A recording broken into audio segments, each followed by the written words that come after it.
부정측 첫 번째 입론 시작하겠습니다. 먼저 입론에 앞서 간단하게 반박을 드리고 시작하도록 하겠습니다. 인천공항이 그렇습니다. 어제 문제점을 일으켰죠. 하지만 동일한 문제점은 2006년과 2002년에도 발발했습니다. 하지만 그럼에도 불구하고 인천공항은 ASQ 평가에서 1위를 차지했고요. 이 점은 공항의 서비스가 분명한 수준으로 낮아졌다는 것에 대한 일반화를 시키지 못한다고 생각합니다.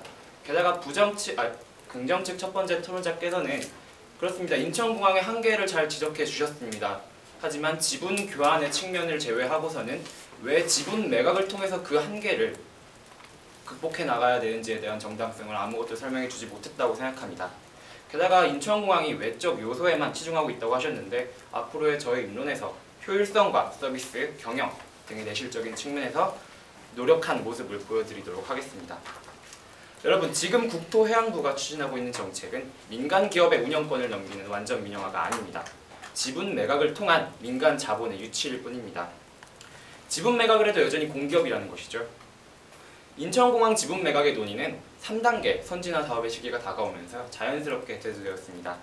1단계, 2단계에서 꾸준히 지원을 해주던 국가가 3단계 사업에서 한 푼도 지원해주지 않겠다는 선언을 했기 때문입니다.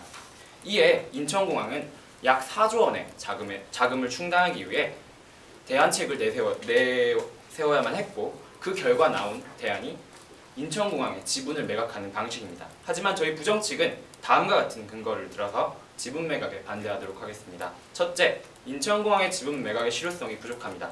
둘째, 지분 매각의 방식은 다양한 부작용을 야기합니다.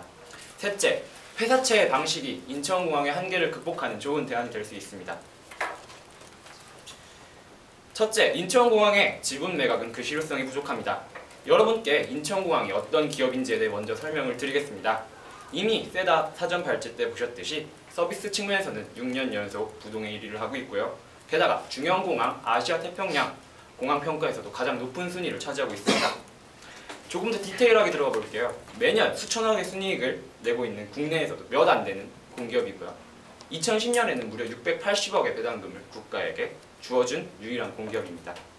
효율성의 측면에 대해서도 말씀을 드리겠습니다. 인천공항은 이미 임무 민영화라는 방식을 채택하고 있는데요.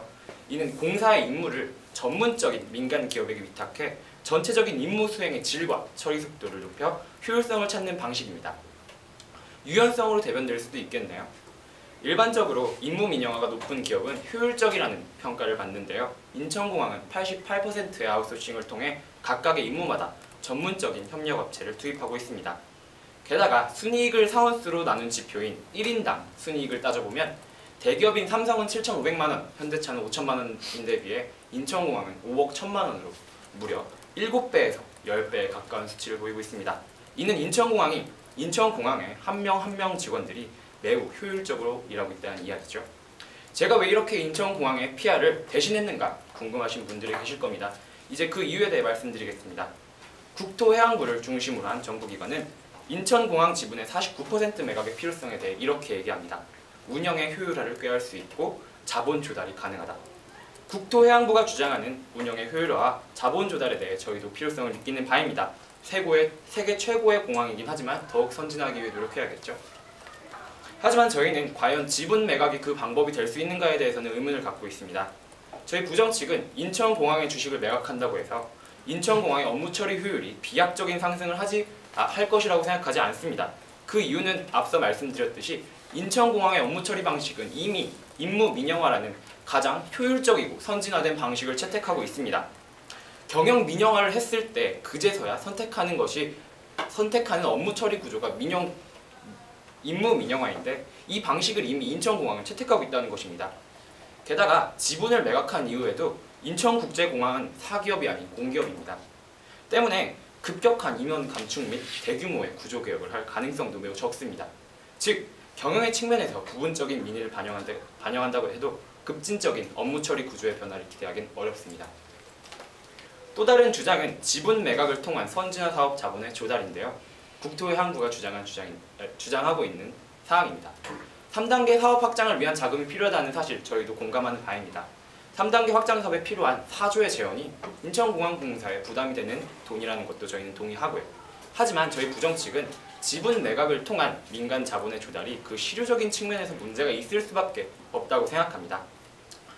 지분 매각의 대금이 다른 분야로 전용될 수 있기 때문입니다. 매각되는 지분은 인천공항공사의 자산이 아니라 국가의 자산입니다. 그렇기 때문에 정부는 공항 사업만 하는 것이 아니라 종합행정을 하는 곳이기 때문에 당장 사업 자금이 필요한 곳에 예산을 전용해서 쓸 수밖에 없고, 그것이 이미 정부 행정의 관례입니다.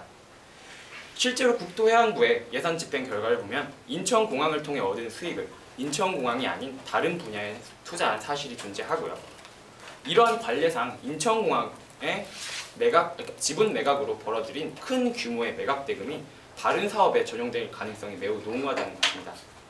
이상으로 저는 지분 매각을 통한 인천공항 선진화 방안의 필요성이 적고 실효성이 적다는 것을 말씀드렸습니다. 저희는 지분 매각 방식은 많은 문제가 있고 그보다 더 인천공항의 한계를 해결할 수 있는 좋은 대안이 있다고 생각합니다. 그에 대한 부연 설명은 부정 측 두 번째 토론자께서 말씀해 주실 것입니다. 감사합니다.